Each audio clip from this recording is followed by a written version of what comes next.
Hey guys, আমি Sania. Welcome to my channel. চলে এসেছি তোমাদের জন্য আজকে আরও একটা নতুন ভিডিও নিয়ে। আমার আরও দুটো চ্যানেল আছে, সানিয়া মোটিভেশন আর ফ্যাশন টিপ। তার লিঙ্কটা আমি ডেসক্রিপশন বক্সে দিয়ে রাখছি, তোমরা যাও গিয়ে ভিডিওগুলো দেখে নাও। আর ভালো লাগলে চ্যানেলগুলো অবশ্যই সাবস্ক্রাইব করে দিও। আর আমার ইনস্টাগ্রাম saniappa030, তোমরা যাও গিয়ে আমাকে এক্ষুনি ফলো করো। তো চলো ভিডিওটা স্টার্ট করা যাক, তোমরা সবাই পুরো ভিডিওটা দেখো। নিজের রাগ আর অভিমানকে কন্ট্রোল না করতে পারলে তুমি নিজেই ভেঙে পড়বে।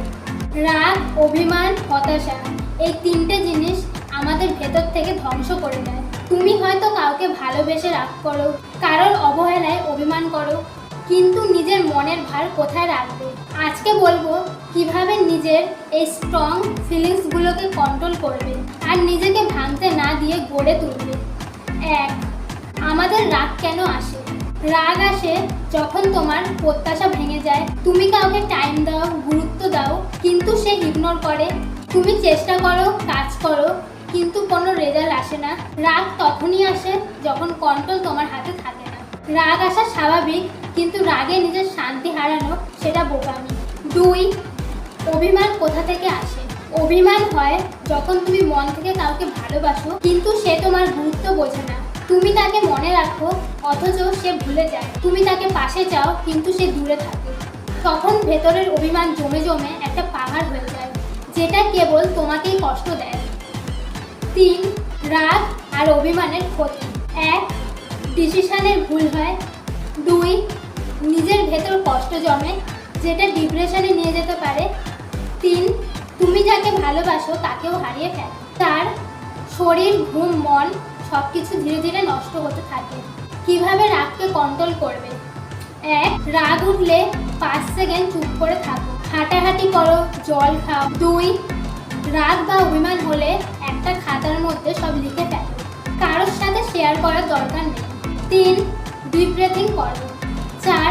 গান শোনো, শরীরচর্চা করো, পছন্দের কিছু করে মনোযোগ অন্যদিকে ঘুরিয়ে দাও। 5. নিজেকে বলো, আমি আমার মনের রাগের দাস নই, আমি মাস্টার।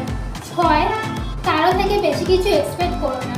তুমি যদি কারো থেকে বেশি কিছু এক্সপেক্ট করো, তাহলে তোমার তত বেশি রাগ হবে, তত বেশি কষ্ট হবে, তত বেশি অভিমান হবে। 7. খারাপ কমেন্টের উত্তরে চুপ থাকো। কারো কথায় হার্ড হলে উত্তর না দিয়ে চুপ থাকো, এটা তোমার জয়ের প্রথম ধাপ। তুমি কি কখনো দেখেছো কিছু মানুষ খুব কষ্ট পেয়েও চুপ করে থাকে? তারা যুদ্ধ করে নিজের মন নিয়ে, কারণ তারা জানে একদিন কেঁদে ঘুমিয়ে পড়লে কেউ এসে সেটা ঠিক করবে না। তুমি যদি নিজেকে কন্ট্রোল করতে শেখো, তাহলে জীবনে কেউ তোমাকে ভাঙতে পারবে না। রাগে, অভিমানে নিজেকে পুড়িয়ে ফেলা সহজ, কিন্তু নিজেকে নিয়ন্ত্রণ করে শান্ত থাকা, সেটাই আসল শক্তি। তো বন্ধুরা, আজকের মতো ভিডিওটা এতটাই। ভিডিওটা কেমন লাগলো কমেন্ট করে জানিও। ভালো লাগলে লাইক করে দিও, শেয়ার করে দিও, চ্যানেলটা অবশ্যই সাবস্ক্রাইব করে দিও।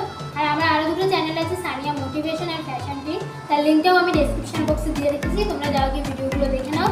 আর ভালো লাগলে চ্যানেলগুলো অবশ্যই সাবস্ক্রাইব করে দিও। আর আমার ইনস্টাগ্রাম saniappa030, তোমরা যাও গিয়ে আমাকে এক্ষুনি ফলো করো। তো চলো, দেখা হচ্ছে আবার নেক্সট ভিডিওতে। সবাই খুব ভালো থেকো, সুস্থ থেকো। ধন্যবাদ।